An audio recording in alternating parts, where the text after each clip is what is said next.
Good evening, everyone, and welcome to the Drop Zone. This is going to be your Throw Pink and United States Disc Golf Championship nightly recaps live right now. Hopefully everything is working in terms of audio and video. We're at Slow Play. We're at the brewery just a few miles from the course, and I want to recap what we saw, what happened on the course a little bit. Hopefully talk about both divisions as to everything that was going on out there. And then we'll be able to check in with a couple of interviews I got from earlier in the day and live action. And I think without further ado, one of the live action interviews we can bring in, we're going to bring in Corey Ellis right now. Just a second. Corey, welcome. I'm going to follow it. Yeah, be careful. This goes behind as a magnet. Yep. Gotcha. And then boom. Right there. Like that. Sorry There we about. go. Hi, welcome. Yeah, thanks for having me. Absolutely. Let's just get right into it. I want to look at a little action from today. Okay. And first of all, your score. Yeah. Couple off the lead. How did it feel? You shot an 8 under. I threw the disc really well. Went according to plan for the most part. Just Schwebby and I played some practice rounds and dialed in a game plan and playing for par on some holes if it comes down to it, and just trying to execute shots, you know. Yeah, and one of the conversations that I'll talk about quite a bit today, wins that weren't consistent. It felt like they were swirly. They were there almost all day, but did you have problems like gauging the wind? Which way was it coming? Did it shift from where it was in practice? Absolutely.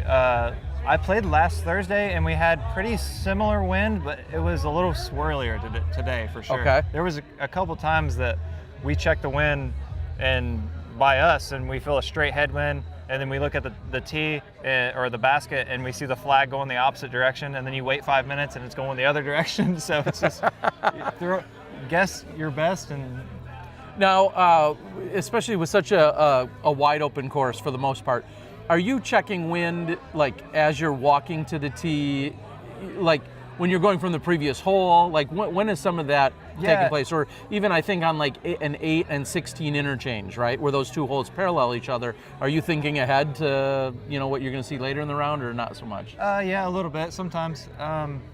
8, for example, was kind of right to left, and I remember we were like, well, how is it right to left when it was tailwind on 5? Like, it should be coming straight The same thing, yeah, running in the same direction. But sometimes it's just the way it goes. On a few holes out there, like 13, we're always checking before we walk over to the tee, and then Schwebby actually goes up to the top and checks the wind up there, so we know what it's doing at the top. Nice. Yeah. Good call. Let's talk a little bit about your putting. You're obviously known as one of the best putters. Just so everyone knows as well, we're out here at Slow Play Brewery, and they have a putting league that takes place. So just like I was here a couple years ago, this is the place to be, especially tonight. It's great to be here any night, but tonight, putting league, we'll get into that more in a moment. But 2 for 4 from Circle 2, and then 11 for 11 from C1X is what we've got marked at. Okay. Does that check out with you? Does that feel about right? Yeah. I didn't miss any putts that were too memorable. So there was a long putt on 2 I missed. I was kind of short and over by the OB, but it's looking right, like a tailwind at the OB, so I kind of gave it half a bid, So missed that one, and then there was another one, but the stats seem right. Okay. I checked at the end of the season, and I finished #1 in Circle 2 percentage for the year. You did? Yeah. Uh-oh. So that's when we're looking at, if I can pull it up even, if we go to DGPT to stats. I think if we go to stats, and I'll see if I can pull that up if the internet wants to work for us. But how big, what does that mean to you? Like, for 1 in Circle 1X and Circle 2, but I played a limited amount of tour events. I played 6, I think, events, or 5 or 6. Yep. And a lot of people were like, oh, he didn't really earn it. Well, I earned the Circle 2 this time. You certainly did. When it's all said and done, what does it mean to be the Disc Golf Pro Tour Championship for a lot of the players? But USDGC is our final major of the year. What is that? This place, Terry, honestly, is 2009. My dad brought me here, and it was the first time I saw any live disc golf, really, and to see the best players in the world at the time.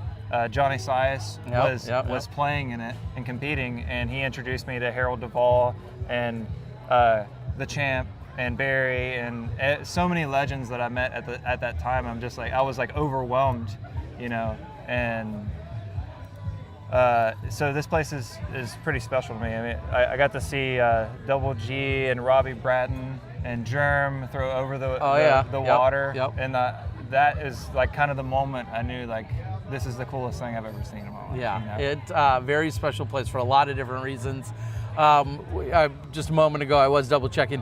When you're talking about your C2 putting percentage, as you just said, 37 point. How many hours for everyone at home that needs to know? What does that look like? Is that 2 hours a night? Is that 2 hours a week? What is that? It's years. When I growing up, I was just a horrible putter. Okay. You know, I'm 31 years old. I've been playing disc golf for 26 years. Okay. You know, and for a long time, I was really bad at putting. I was always known as the kid that could drive a par 4 and miss the 15 footer. So Okay. I've spent a lot of time working out like the right mechanics for me personally to putt. And it's thousands. There's no secret to it, you know, and clearly as we see like so many people's different forms with Ricky to Gannon to Calvin to Paul to me, you know, some of the best putters in the world, but we all putt differently. It's crazy that in fact. But that's proof that if you practice anything enough, you can become good at it. Yeah. But I always say that putting is 80% mental and 20% physical. Because Okay. if you don't have the belief that you're going to make it, there's no way you're going to make it. Yeah. You know, Well, it starts here. And I'm going to follow that up in terms of putting. One thing that I heard you say in the interview today was that I feel like when I'm executing shots, I'm in contention. And that's exactly what took place today. You were out there executing those shots. Here you sit two back when it's all said and done. You're sitting two back of Macbeth, tied with Andrew Marweed, and then Evan Scott rounds out the lead card tomorrow. How does an 8 under feel? I know we talked about the wind and the swirls and you know what you kind of missed or hit on today, but how does 8 under as a number feel to you? I feel like if I shot 8 under every round, I'm gonna be. It's either a win or it's damn close. Yeah. You know, so I would be stoked with 8 under every round. To be honest. Okay. I left a few holes out there. I threw OB twice. Yep. One of them was on 10. I always go for the green because I feel like I should be able to execute the drop zone shot. Yep. And Schweberger and I decided that years ago that we were reading headwind at us and it was left to right, and then the disc just never turned at all. So I was like, the spotter Andreas is a friend of mine, and he said it landed in and then trickled out. I was out by like that much. Ouch! Yeah, of course. So, but then 17, it's all me. Like I've worked on my sidearm a lot, especially this week. At Chris Brown's house, who's running the putting league, is where I always stay, and we set up a little spot for me to practice 417, and it feels really good. The first one was just a little bit of a yank, but I corrected on it and then decided to try to make the putt and save a bogey. Like I said, you know, that's the name of the game out here. Last question I think I have is major. It's second round. Obviously, there's 4 total rounds, but second round. Are the nerves any more? Will the nerves be any more tomorrow versus today versus maybe even come Saturday? Like, are these all the same to you? You know, there's always going to be nerves. I don't care who. Are they any more or less? That's really. I think it'll be the same amount of nerves as it was today. Okay. Maybe it will. You know, the nerves can change, especially when it comes down to Sunday. You know, it's final day. You know, everybody's going to feel nerves. Yeah. You know, it's just how well you handle those nerves is, you know, what makes a champion. That's what makes a major champion. All right, Corey, anything you want to say to everybody that's tuned in or watching this maybe on Thursday morning, Friday morning? I appreciate all your support, and get out there and make those putts. I agree with that. The best C2 putter in 2025. That's Corey Ellis. Thank you, buddy. I got to go putt. All right, yeah, let me grab your mic real quick. Gotcha.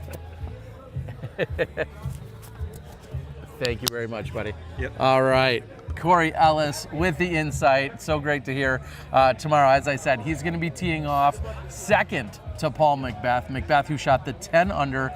There's not ratings that directly apply ultimately to the players' profiles after this week. There's kind of unofficial ratings that come in when the rounds are done. But then, due to some of the different considerations for this event, ratings don't get ultimately applied. What's up? All right, we'll get her. Well, tell her to get her face here, and then we'll get her on the show. All right, right now we're gonna have Brian Schweberger join us. I mean, this is unique for a multitude of reasons, but we go right from the player to the player's caddy, and we're gonna bring in Schwebby. Schweb, careful you don't fall off the back. There you go. There you go. All right, I'm gonna grab this carefully and have you. I'll just do it. Do it. I'll get down your shirt all day. There we go. All righty. All right. You're good to go. All right. Brian Schweberger, Hall of Fame member. Brian Schweberger. That sounds nice. It's so well deserved. Congratulations. So let's start with that. Last night, as we kicked off this event, Hall of Fame induction, yourself, Dan Doyle, Sharon Jenkins, Avery Jenkins, and UC Maresma. What a class. One heck of a class to be part of. With that being said, you're in, I don't want to say does the class matter. Clearly, those are all great individuals. But did you know this was maybe going to come at some point? Did you, how did you view the Hall of Fame? That's a better way to put it. It's always been my lifetime goal. Okay. It was it's pretty much the last goal that I had in my disc golf career.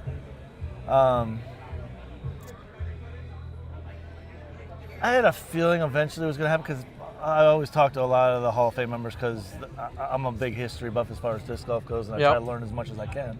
So you could tell in some of the way they acted with me when they were hanging out. They were like, oh, yes, you'll get in eventually. Sure, You'll sure. get in eventually. So it's, and Minnesota was a shock. I mean, I was sitting on the trunk of my car because I knew they were going to announce who was getting in the Hall this year. And they announced the first four, and then they started rattling off stats, and I was like, that sounds familiar. Sounds like a guy I know. And I was the only person there who was being inducted this year. Okay. So that's why they left me off until last. Yeah, sure. But wow, because as soon as they were done, I was about to leave. I was just sitting back there at my car getting ready to get it and leave. But it was a great feeling. Yeah, and speaking of good feelings, obviously you had a list, so many of the names I recognize because I've been around a while as well, the list of so many people, but how do you even whittle it down knowing that you've met thousands of people and had the travels, had the experience that you have? So many people just overall impactful in your disc golf career, hasn't there been? Oh, no doubt. I mean, the history in North Carolina alone is insane. I think there's 7 or 8 Hall of Fame members in North Carolina alone, not counting myself. Yeah, exactly. The history of North Carolina is insane, and literally, I think a month and a half before I got inducted into the World Disc Golf, I got inducted into the North Carolina Disc Golf Hall of Fame.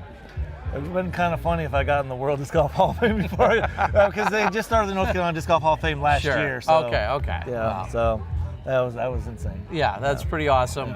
Yeah. We just got done talking to your player, a good friend. I'll say you're the biggest cheerleader out there, maybe even more so than his own wife. Corey Ellis, you're on the bag today. You've been on the bag a number of times for this event and others. What are you seeing out there? He threw a lot of shots like we practiced. Yeah. We got a round in last Thursday, and the wind was very similar to today.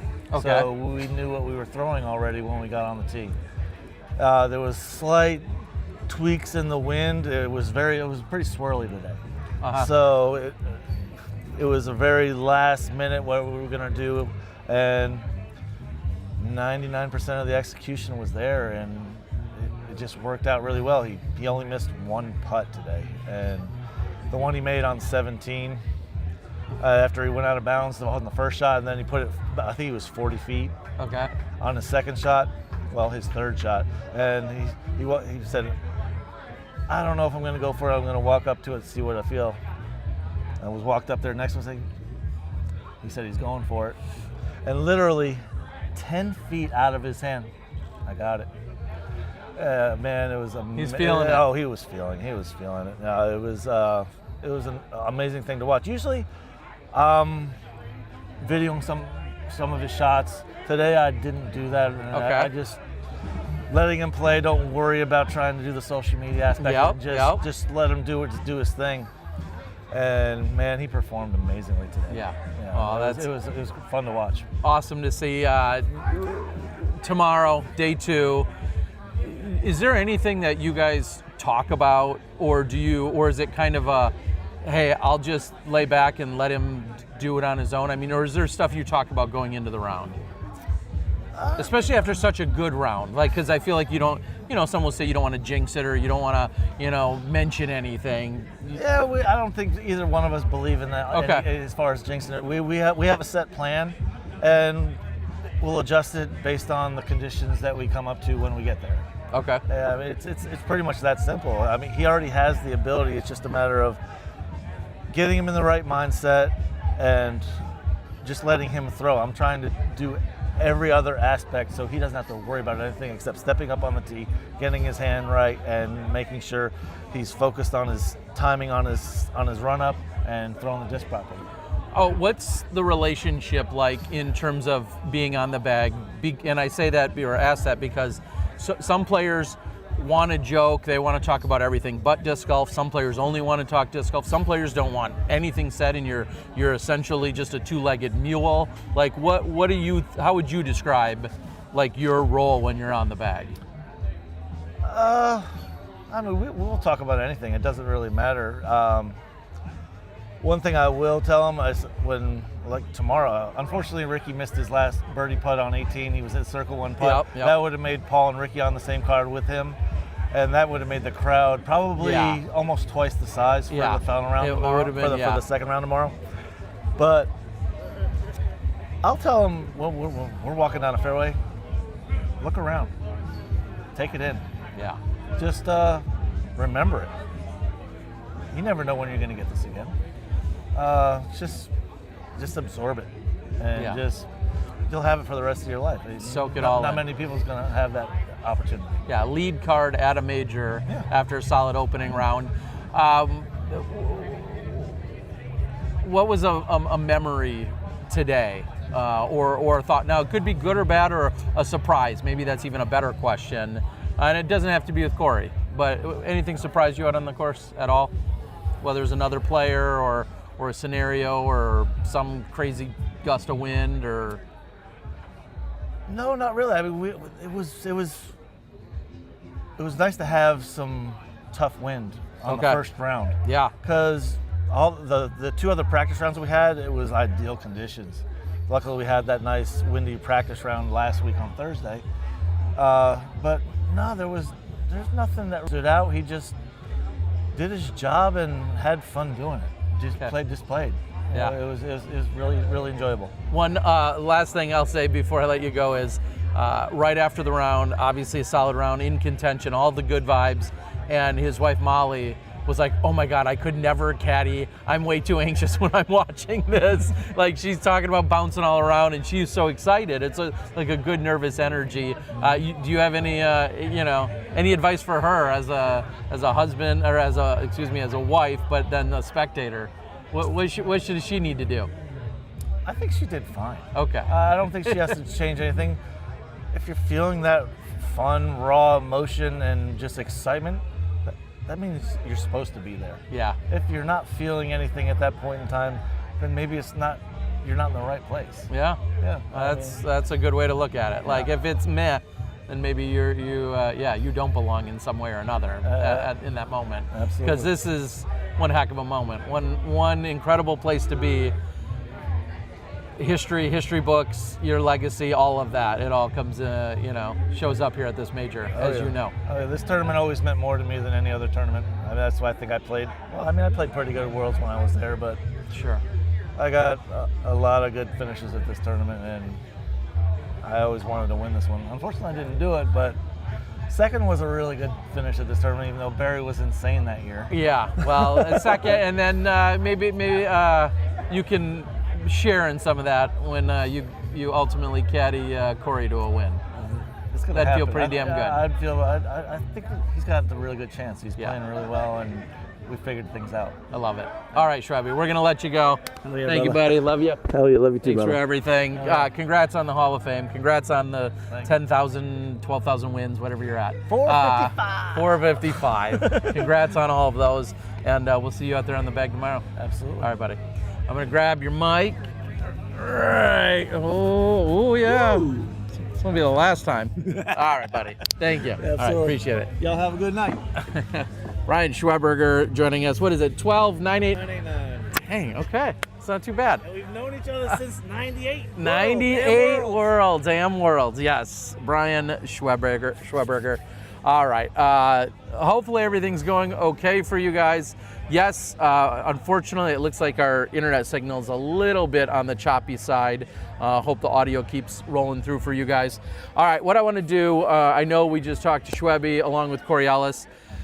Well, we're already there. Let's do it. Let's talk just a little bit more with regard to our lead card and what we're going to see tomorrow. I know we were just referencing it. As I'm pulling it up, we can see from today what they were doing. And I think, obviously, one of the big stories, Macbeth not only shoots the 10 under, not only has the hot round, not only is clear by 2, but I think one of the best things that feels good when you're out here is he goes bogey free. And a lot of people can, like, go out to your local home course. I don't care if every hole is 210 feet long. Like, you take a little solace in the fact that you've gone bogey free. Here we're talking about a course where people go out of bounds, sometimes by inches, sometimes by feet. They skip out, they roll out, they get a bad break, whatever the case might be. But no matter what happened, when it was all said and done, Macbeth was able to stay bogey free. And when I'm looking at his scorecard, it looks like he had gone and he had hazards on holes 11 and 16. I was looking for the OB strokes, and they normally would have a little X down here, but on hole 11, he made a 24-footer to save the par, and then on hole 16, it looks like he made a 45-footer to ultimately save the par, and that was after going into the hazard. So Macbeth opened the tournament with outside of Circle 2, so he's not just outside of Circle 1, Circle 2, but then actually a foot outside of that for what is considered a 67-footer. So it's funny, he's marked at 4 out of 5 from C2. One could almost call that like a 5 of 6 because he made one from 67 feet as well. But then a 42-footer on hole 2, the 38-footer on 5, 51 feet on 8, and then the 45-footer. Just crazy.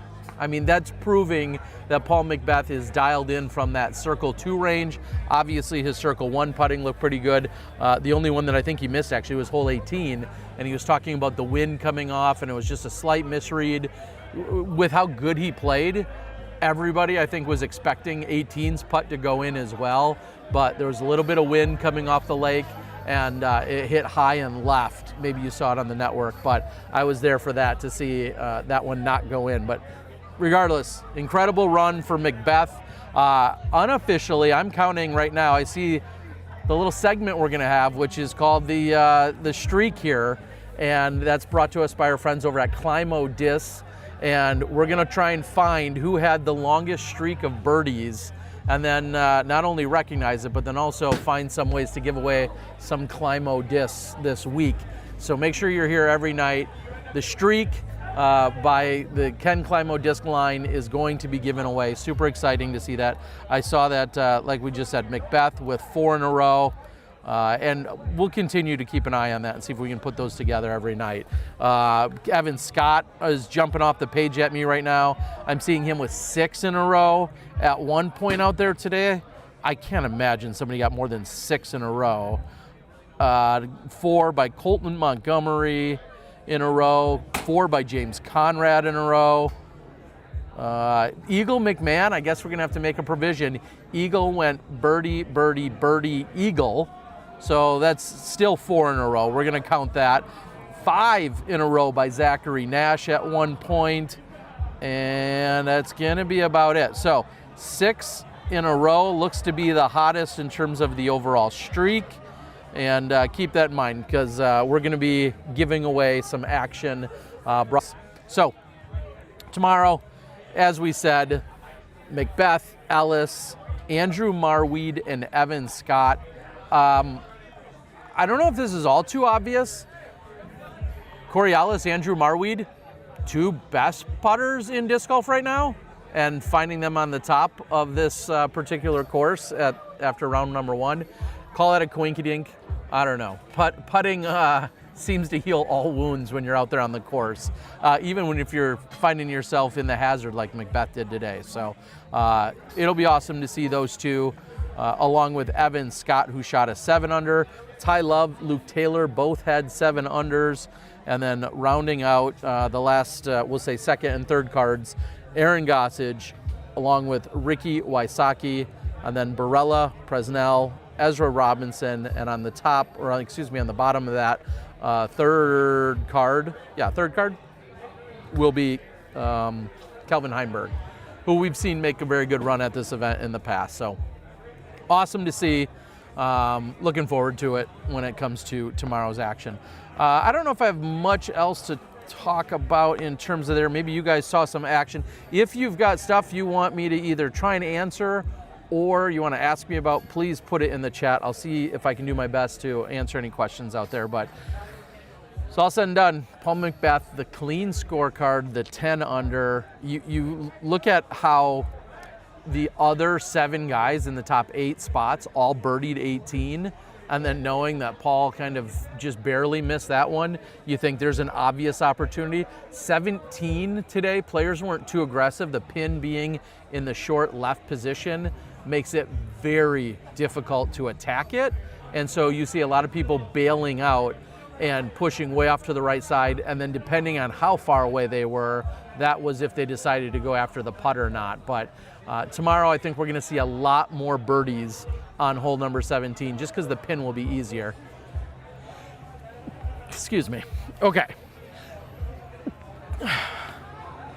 Yeah, not too many birdies, in fact, on hole number 17 today as I'm scrolling down and taking a look at it.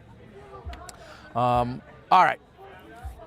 Well, I started thinking about what we saw for the throw pink side over on the, we'll say the FPO division, playing in the throw pink.